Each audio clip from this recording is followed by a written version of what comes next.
Sir, தேமுதிகவுடைய தொண்டர்களுக்கும் நிர்வாகிகளுக்கும் தேமுதிக யார் கட்டுப்பாட்டில் இருக்கிறது என்பது நன்றாகவே தெரியும்.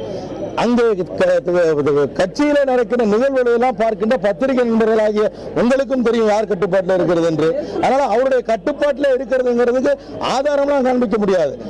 நடைபெற்றுக் கொண்டிருக்கின்ற செயல்பாடுகளே தேமுதிக யாருடைய கட்டுப்பாட்டில் இருக்கிறது என்பது தெரிந்துவிடும். நிறைய பேர் கலந்துட்டாங்க, நிர்வாகிகள் கலந்து கொண்டிருக்காங்க. என்ன சார் தேமுதிக செயற்குழு கூட்டத்தில் பல்வேறு நிர்வாகிகள் கலந்துருக்காங்க, குறிப்பாக செயற்குழு உறுப்பினர்களாம். அதிருப்தியா போட்ட அன்னைக்கு அதே மீட்டிங் கலந்துட்டாங்க. அப்போ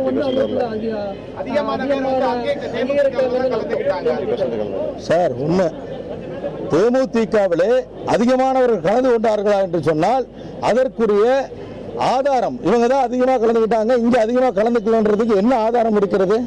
கிட்டத்தட்ட 5000 பேருக்கு மேலே எங்களோடு இணைந்திருக்கிறார்கள்.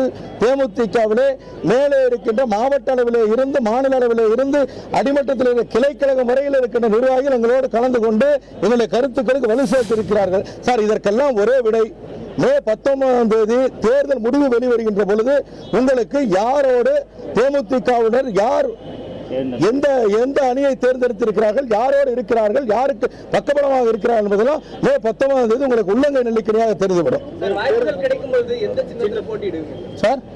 சார், வாய்ப்புகள் தலைவர் கலைஞர் அவர்களும் அண்ணன் தளபதி அவர்களும் எங்களுக்கு வாய்ப்பளிக்கின்ற பட்சத்தில் நிச்சயமாக அவர் என்ன சொல்கிறாரோ அந்த முடிவின்படிதான் நடப்போம்.